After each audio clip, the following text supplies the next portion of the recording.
क्या प्रशांत किशोर नीतीश कुमार के जो चुनाव का सपना है उसको मजबूत करने के लिए जुड़ रहे हैं या कुछ और उनका क्या प्लान क्या है? मेरा प्लान है बिहार को बेहतर बनाना, बिहार के लोगों को मजबूत करना। सर ये कैसे होगा? बिल्कुल कैसे होगा, ये ठीक बात आपने कहा। जो हम लोग की जो सोच है कि ये कैसे होगा, वही पदयात्रा के उद्देश्य है। ये होगा तब जब समाज में इस बात की चेतना होगी कि जो आपकी हमारी परेशानी है आपको उसी पर वोट करना चाहिए। आपकी परेशानी है आपके बच्चों की पढ़ाई, आपकी परेशानी है आपके बच्चों की बेरोजगारी, लेकिन जब आप वोट करते हैं तो आप वोट जाति पर, धर्म पर, भारत पाकिस्तान, पुलवामा, चाइना, मोदी जी को देकर वोट करते हैं। तो हम लोग पदयात्रा के जरिए जो मेरा पहला उद्देश्य है कि समाज को ये बताया जाए कि जो आपकी परेशानी है, जो आप जानते हैं, जिसको आप भोग रहे हैं, उस पर ही आप वोट करें। अपने बच्चों के चेहरे को देखकर उनके शिक्षा और रोजगार के लिए वोट करें। दूसरी बात यह है कि अगर लोग समझ भी जाएं और वो ठीक तरीके से वोट करें भी, उनके पास एक सशक्त और बेहतर विकल्प होना चाहिए।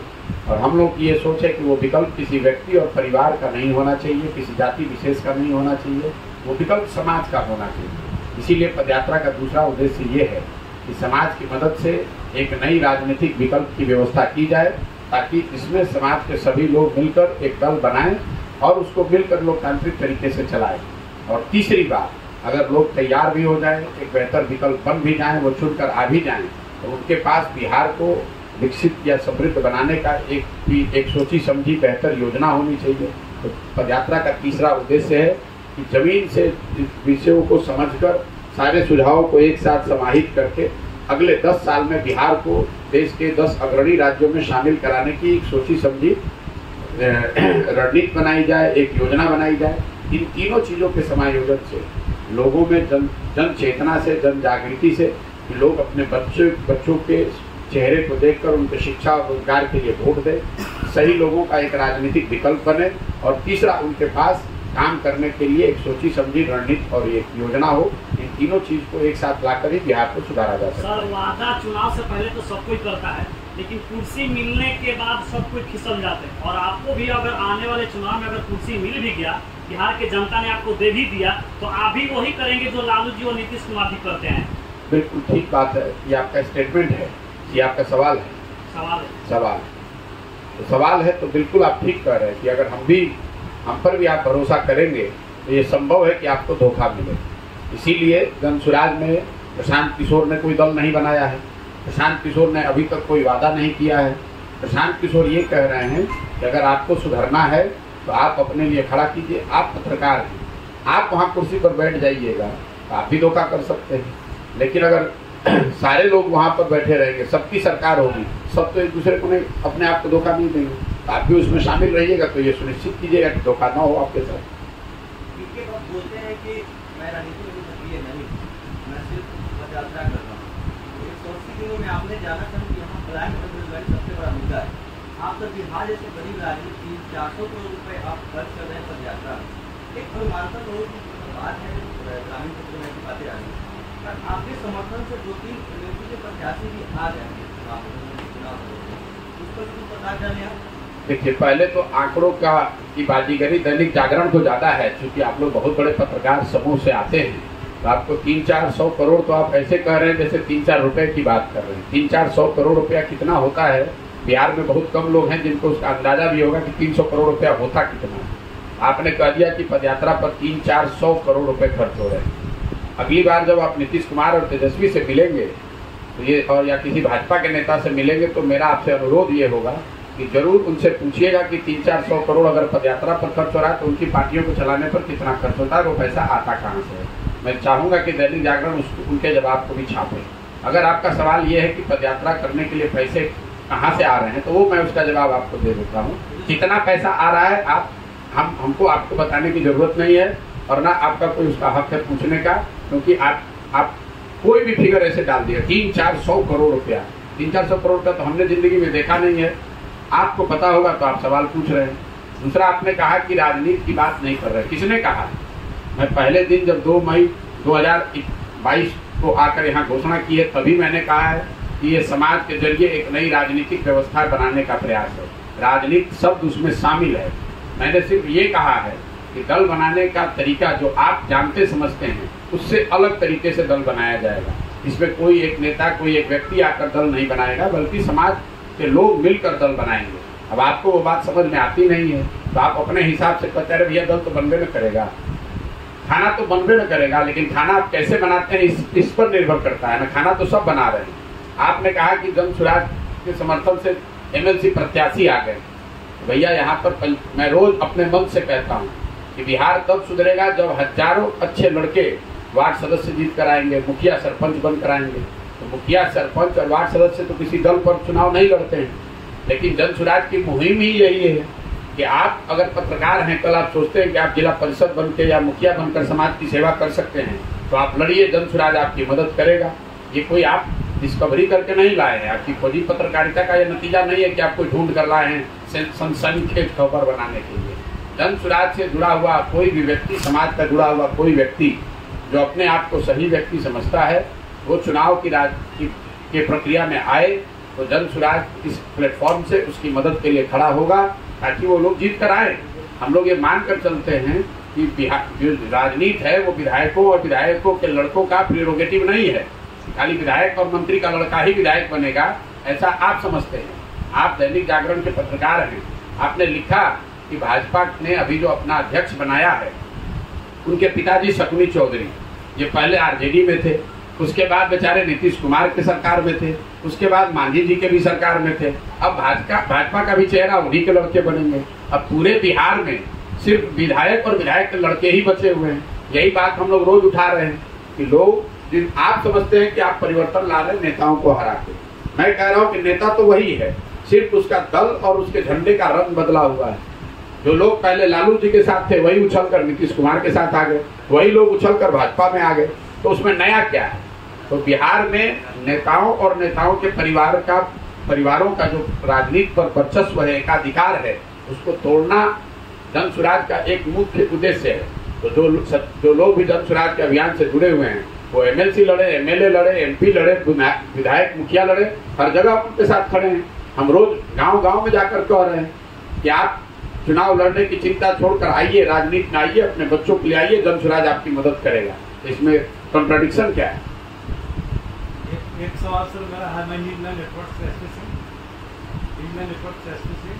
सर, ये बिहार में पद यात्रा का मिशन क्या है सर? अरे भैया, मिशन अभी तो बताया आपको कि मिशन क्या है। मिशन ये है कि 50 बरस से जो हम लोग जिस दुर्दशा में जी रहे हैं, इससे अगर निकलना है तो नेताओं के भरोसे, दलों के भरोसे नहीं होगा। जब तक समाज में जागृति नहीं आएगी, चेतना नहीं आएगी, आप अपने और अपने बच्चों के भविष्य के लिए वोट नहीं करेंगे, तब तक बिहार सुधर नहीं सकता है। आप 500 रुपया लेकर मुखिया के चुनाव में वोट दीजिएगा और ये अपेक्षा रखिएगा कि मुखिया आकर ईमानदारी से काम करे, ये संभव नहीं है। जब तक आप अपना विचार व्यवहार नहीं बदलेंगे, तब तक सही लोगों को आप चुन नहीं पाएंगे। जब सही लोग चुनकर नहीं आएंगे तो अच्छी राजनीति नहीं होगी, अच्छी सरकार नहीं बनेगी। लेकिन बिहार को आप किस रूप में देखना चाहते हैं? मैं अगले 10 साल में बिहार को देश के 10 अग्रणी और समृद्ध राज्यों में देखना चाहता हूँ। मैं उनमें से नहीं हूँ, उन बेवकूफ़ों में नहीं हूँ जो ये खड़ा होकर कहता है कि मैं बिहार को नंबर 1 बना दूंगा। जो लोग ये कहते हैं उनको वस्तु स्थिति का ज्ञान नहीं है। बिहार में एक आप आंकड़ा ले लीजिए, प्रति व्यक्ति अभी आय है 35,000 रुपये। देश में जो नंबर 1 राज्य है वहाँ प्रति व्यक्ति आय है 2 लाख रुपये। तो अगर आप कुछ भी कर दें तो अगले 10 साल में 35,000 2 लाख रुपये नहीं हो सकता है।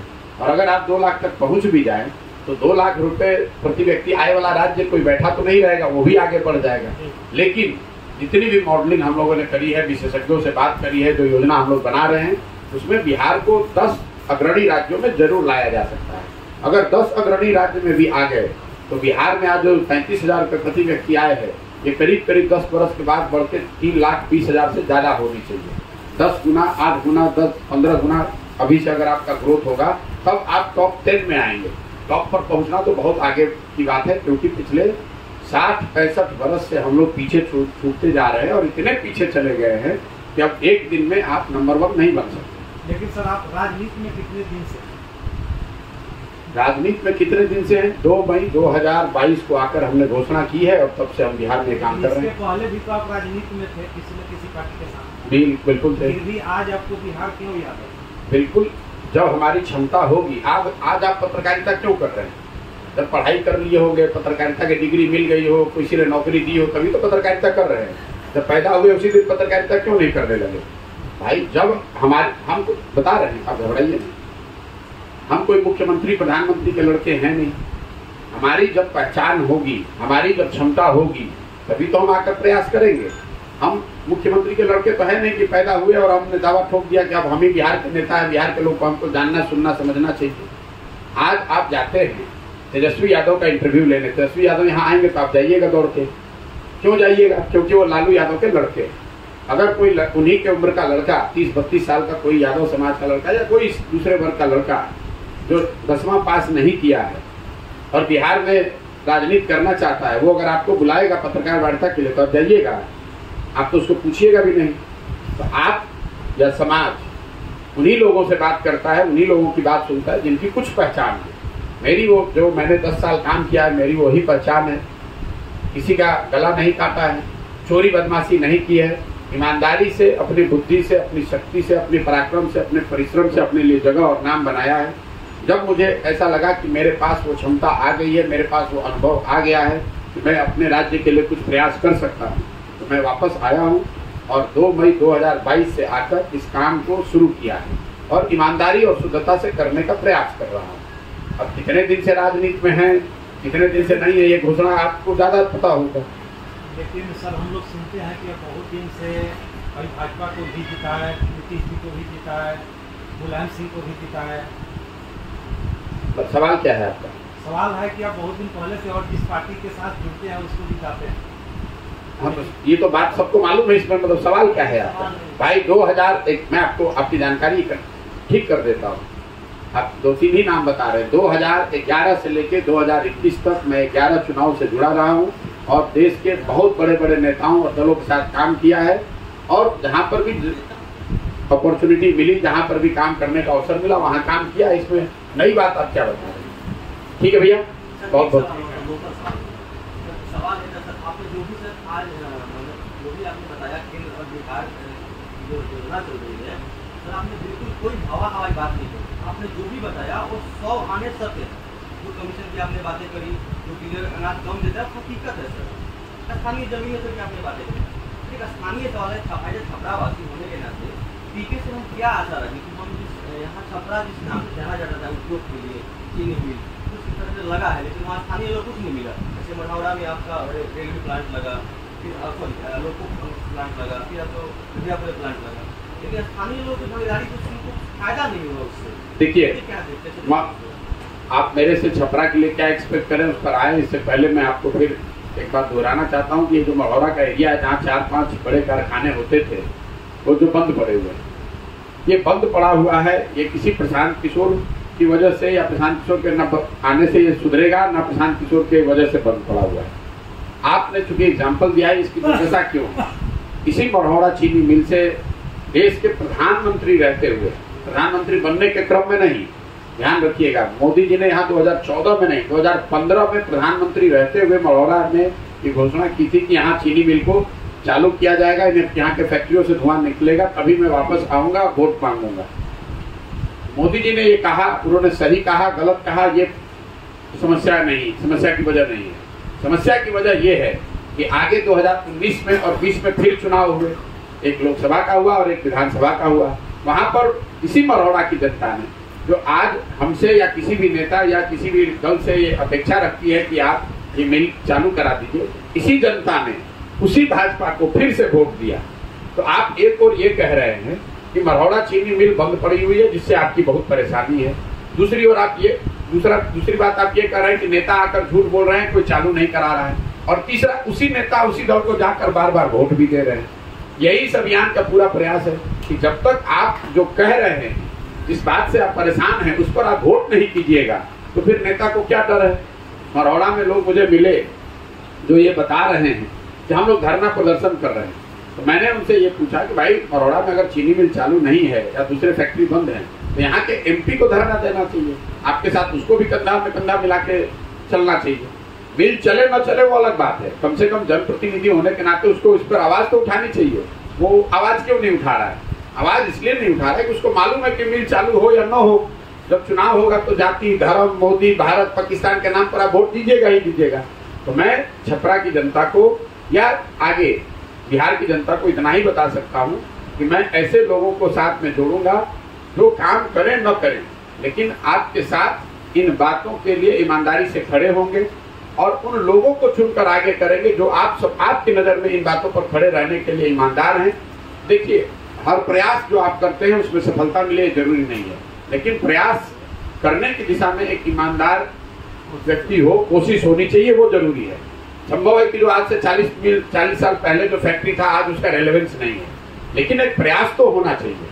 और ये जो पूरा इंडस्ट्रियल बेल्ट रहा है एक तरीके से बिहार के नजरिए से, इसको फिर से पुनर्जीवित किया जाए और पुनर्जीवित करने के लिए जो योजना है, जब यात्रा खत्म होगी तो आपको उससे साझा भी करेंगे और उससे ज्यादा जरूरी उन लोगों को सामने खड़ा करेंगे जिन पर समाज का विश्वास है या हो कि नहीं, ये लोग अगर जीत कर आएंगे तो इस दिशा में सार्थक और ईमानदार प्रयास किया जाएगा।